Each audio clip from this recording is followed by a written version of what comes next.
My name is Reagan Foster. On the night my brother toasted his new wife, my father lifted his glass and turned me into the punchline. We were in a church hall strung with soft fairy lights. Chairs scraped, forks tapped against plates, laughter drifted easily through the room. Dad didn't need a microphone. He never did. His voice carried the way it always had, loud, certain, impossible to ignore. He said 9 polite words about the couple. Then he turned to me, smiling like a man lining up a perfect shot. "This one," he said, raising his glass slightly. "Bless her heart, the biggest screw-up in the family." Laughter came fast. Rolling. Easy. The kind that spreads before anyone stops to think. My mother froze mid-motion, her napkin suspended in the air. My sister dropped her gaze to her bouquet like she could disappear into it. I just sat there holding my wine by the stem, letting the cold seep into my fingers. I had learned that stillness. Learned it over years. I wasn't going to give him what he wanted, not tonight. Condensation slid down his glass, leaving a thin trail across the table. Someone slapped the surface, laughing too hard. Across the room, a stranger in dress whites paused mid-step, caught between tables and something unspoken. He didn't look at my father. He looked at me, and somehow the air shifted, like the moment before a storm breaks. Dad kept going, of course. He always did. Recycled stories about me falling over hurdles, about never finishing strong. People smiled because that's what people do when they don't want to disrupt the script. Then the man in white cleared his throat. Not loudly. Just enough. "Wait," he said. The word landed differently than anything else that night. I set my glass down before it could shake. The room quieted, slowly, uncertainly. I held my breath for just a second longer than necessary. Because timing matters. Because silence can be sharper than noise. I grew up in a town where Friday night lights meant everything. The football field wasn't just a field, it was a scoreboard for worth. My brother Tyler owned it. Touchdowns, headlines, cheers that followed him like a shadow. My sister Karen came next, perfect grades lined up like proof she belonged. Me. I was the girl who tripped over the first hurdle and never outran that moment. Dad loved that story. Told it everywhere. Cookouts, church dinners, even once at a funeral potluck. "She got back up," he'd say, laughing. "Finished dead last. Our very own comeback queen." Everyone laughed. Including me. Because at 13 you learn fast. Laugh with them or let them laugh at you. But at night, staring at the ceiling fan as it spun slow circles above me, I'd whisper the same thing over and over. I won't be the joke forever. I tried everything after that. Volleyball. Debate. Theater. Nothing stuck, not in a way that mattered to him. He measured worth in wins, in applause, in things that could be pointed at and praised out loud. At my chorus recital, he clapped out of obligation, then left early for a drink with one of Tyler's coaches. By 15 I stopped inviting him. Mom still came. Quiet, careful, carrying apologies she never said out loud. One night I brought home a science project. Wires and tiny bulbs lighting up in sequence. I stood in the kitchen waiting for him to notice. He didn't. When I finally spoke, he glanced at it, tapped the board once and said, "Not bad. But you'll never outshine your brother's trophy shelf." That was it. That night I threw the project away behind the garage. Then I ran. Farther than I ever had before. I didn't stop until my lungs burned and my legs gave out and there was nothing left inside me but something raw and quiet and stubborn. After that, I stopped trying to impress him. But I didn't stop trying. I woke up earlier. Ran longer. Pushed harder.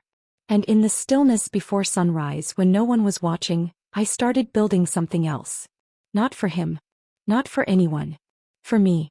I read everything I could. War histories, naval strategy, stories of women who carried responsibility without applause. Women who stood steady without needing to be seen. No one noticed. That was fine. Because I wasn't building something for them to admire. I was building something I could stand on. Something that wouldn't shake when someone tried to tear me down. On my 16th birthday there was no party. No cake. No candles. Just dinner at the kitchen table. My mother across from me.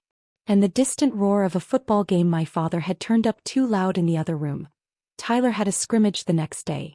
Karen had just gotten into Purdue early. Life kept moving for them, loud and certain, while I stood in the quiet space in between. I cleared the dishes myself. Mom stayed at the table, pretending not to notice the tightness in my throat. That night I didn't cry.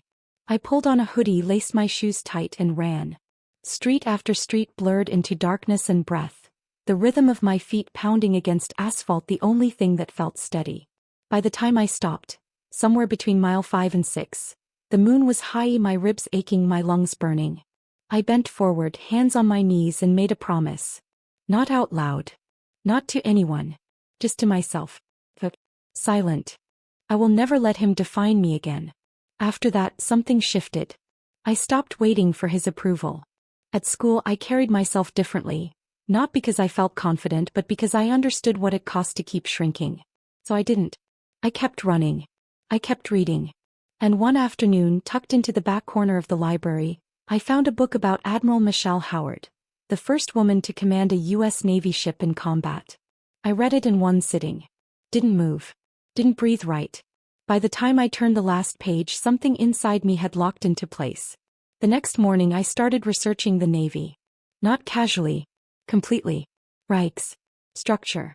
Training paths. Timelines. I mapped it all out like a mission. Every step. Every requirement. Every obstacle. I told no one.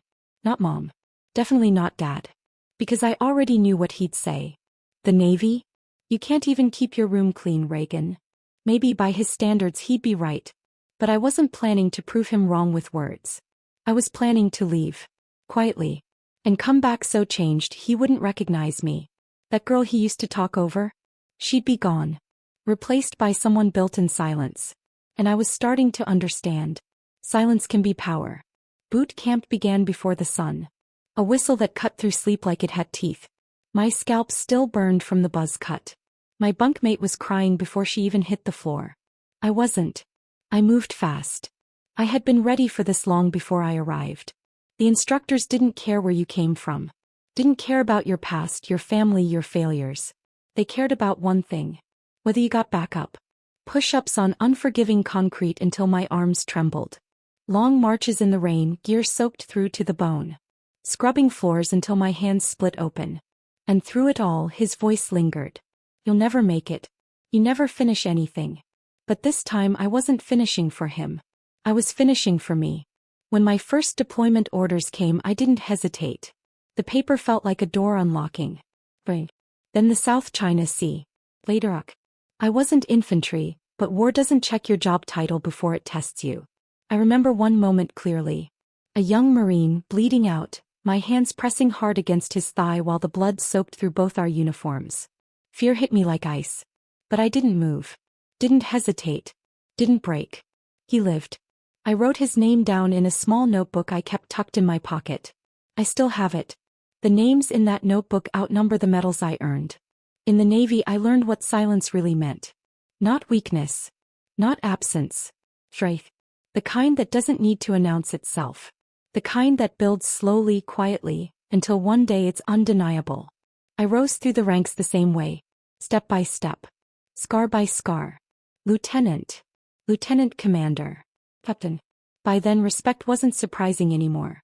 But it still stirred something in me. A quiet ache. The part of me that had once wanted to be seen. Just once. By him. I hadn't been home in nearly 8 years. When the wedding invitation arrived. The envelope was thick, cream-colored, the kind that assumes you'll respond. Tyler's wedding. Of course it was. I left it on the table for a long time, staring at it like it might explain itself.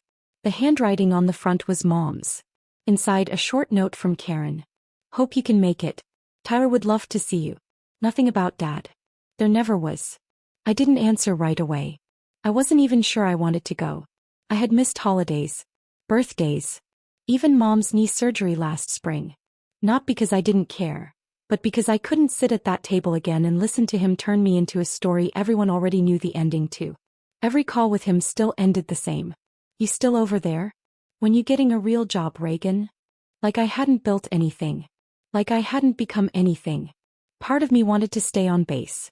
Let the past stay buried where it belonged. But another part, the same one that ran under a pale moon at 16, knew this was it. Not the wedding. The faces. The moment I wouldn't have to explain myself anymore. I didn't plan an entrance. No dress whites. No spectacle. Just a navy blue cocktail dress, simple heels, and the kind of silence I had earned. The kind that didn't need to defend itself. I told myself I'd keep it simple.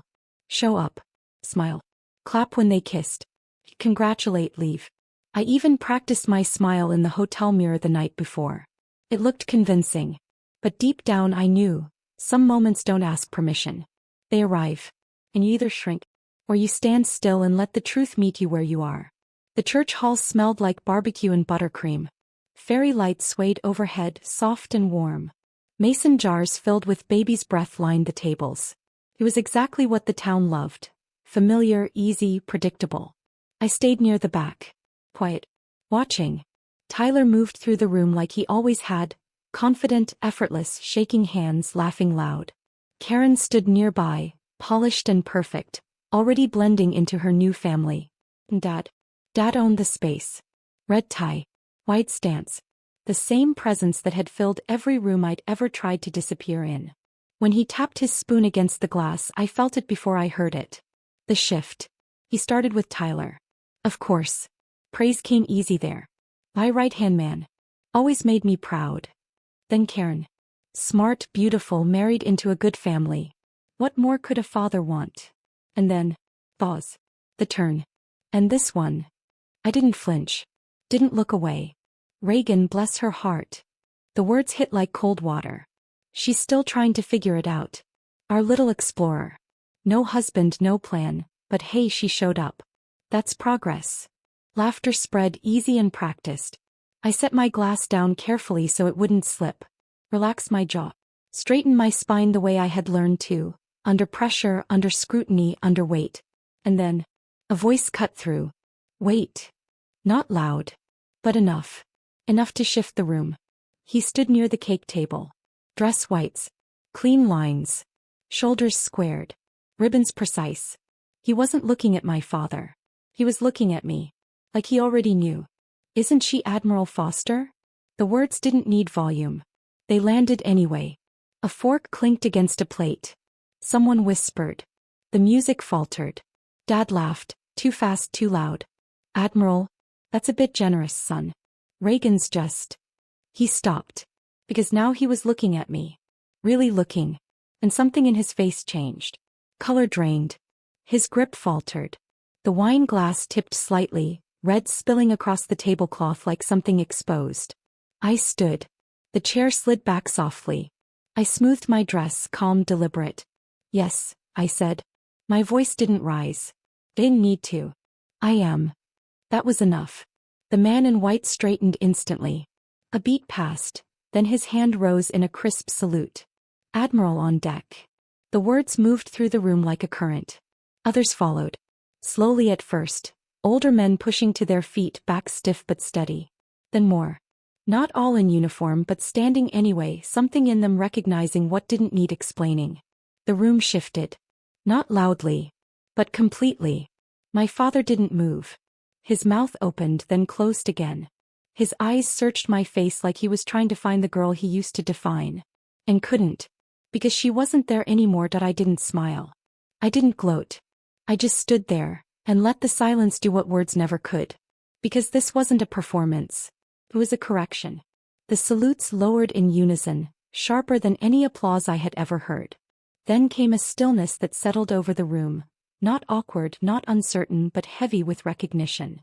The kind of quiet that leaves no space for jokes. Someone whispered, "Oh my God, it's really her." Another voice, softer, "That's Admiral Foster." Karen's bouquet dipped in her hands. Tyler's grin flickered, unsure where to land. And my father. He sat there, blinking at a table he no longer controlled. For the first time in my life, no one was laughing. I didn't need to explain anything. Not the years. Not the miles. Not the names I carried or the weight behind them. It was all there, in the way I stood, in the space I held, in the silence I didn't break. Dad cleared his throat. "We're making too big a deal out of this," he said, voice thinner now. "It was just a joke. You all know how we tease in this family." No one answered. Not even Tyler. "It wasn't a joke," I said.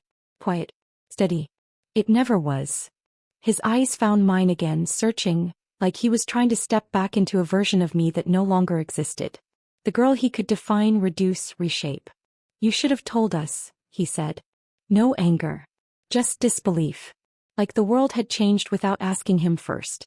All those years, I replied, I did tell you. A small pause. Just not in the language you were willing to hear. The man in dress white stepped forward again, posture precise. Ma'am, he said, permission to render proper honors. There was no ceremony in his tone. Just respect. An understanding that something in that room had shifted, and deserved to be seen clearly. I gave a small nod. Keep it simple. He turned, raised his hand again. This time the salutes came not out of obligation, but acknowledgement. Something earned. Something undeniable. My father still didn't stand. But the story did. And it didn't belong to him anymore. I didn't stay long after that. I congratulated Tyler. Nodded to his new wife. Thanked Karen quietly, though she could barely meet my eyes. No speeches. No scenes. Just done. Outside, the summer air wrapped around me, thick with heat and the steady hum of crickets. The glow from the hall spilled out behind me as voices rose. Low, hushed, different now. I didn't turn back. At the bottom of the steps, a few uniforms waited. Some faces I recognized. Others I didn't. But all of them stood the same way, calm, grounded, steady. Admiral on deck, one of them said again, softer this time. I returned the salute. Not for me. For everything it had taken to get there. Behind me, I knew my father was still standing in that doorway, glass forgotten in his hand, searching for words that wouldn't come. He had spent his life commanding rooms. But this wasn't a room he could control. He had called me a screw-up. The world had called me something else. And I didn't need to explain the difference. At my car, I paused and glanced back at the glowing windows. I didn't feel victorious. I felt steady. Not because I had proven him wrong, but because I had finally proven myself right. And that was enough. Because sometimes revenge doesn't shout. Sometimes it just walks away, head high, heels steady, and leaves behind a silence no one can rewrite.